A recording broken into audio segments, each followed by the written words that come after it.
There's something undeniably entertaining about watching actors mess up a scene by flubbing a line, breaking character, or even walking into a wall. These classic movie bloopers are just as entertaining as the films they came from. In fact, in some cases, they're even better, and they've kept us cracking up for years. Smokey and the Bandit 2. More than 35 years after the release of Smokey and the Bandit 2, many comedies still run a blooper reel over the closing credits. And from Bandit's credits, it's clear that stars Burt Reynolds and Sally Field had a blast working on the film. When do we get started? It's my line. You say whenever you like. Whenever you like.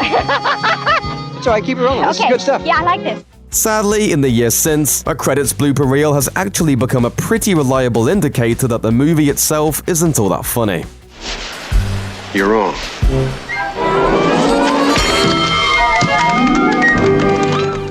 Home Alone. Unless you're some kind of monster, there's not much that's funny about watching a child get hurt. But when Macaulay Culkin slips on ice in an outtake from the first Home Alone film, well, it's downright hilarious. I thought the monkeys were Perhaps it's because falling down is always funny, no matter who's doing the falling. North by Northwest. In one of Alfred Hitchcock's best films, North by Northwest, Eva Marie Saint's character pulls out a gun in a crowded cafeteria. As suspenseful as it is, viewers who pay close attention will know ahead of time that she's going to fire that gun. That's all thanks to a little boy in the background who plugs his ears 5 seconds too early. Just get back. You little fool. You just stay away from me. Back to the Future. In this classic time travel comedy, Michael J. Fox's character, Marty, takes a swig from a bottle of booze while on a date with Lorraine, played by Leah Thompson. To his surprise, some Back to the Future associates decided to help him out by filling it with actual liquor.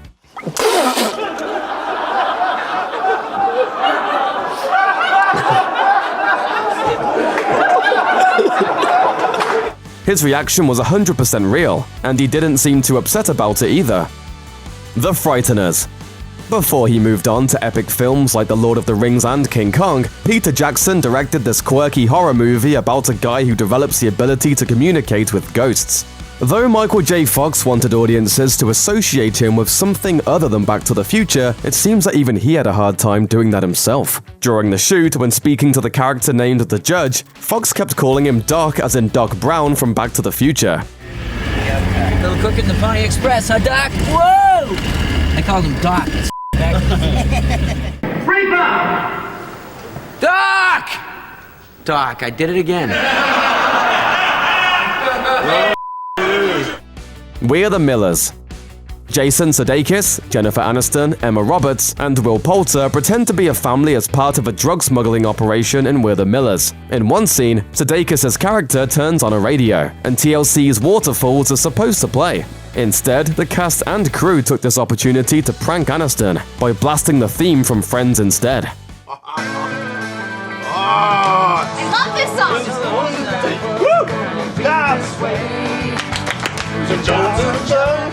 Aniston's emotional reaction made it totally worth it. That was really good. Liar Liar. Jim Carrey is an incredible improviser, and directors will often just keep the cameras rolling and let him experiment. Liar Liar is one of Carey's most over-the-top comedic performances, and while the filmmakers couldn't use all of his hilarious improv in the film, they created a gag reel to play over the credits.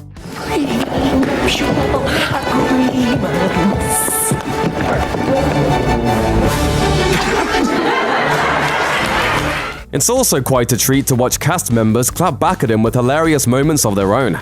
Your Honor, I object. You would! Overactor! Shut up! Star Trek. One thing unites the many Star Trek properties, from the original series in the 1960s to the world-expanding shows in the 80s and 90s to the big-budget film reboots of the 21st century. Spaceship doors never seem to work correctly. Sensors are configured. Come on. For generations, these characters just can't seem to exit a room. Very interesting. Raiders of the Lost Ark.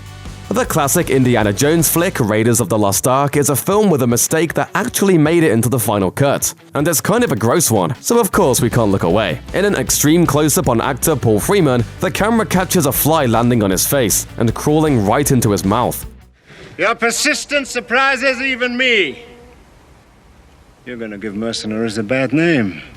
In an interview with fan site The Indie Experience, Freeman claims that the fly never actually went into his mouth, but that an editor played around with frames to make it look like it did. The effect is gross enough that there's really one appropriate reaction.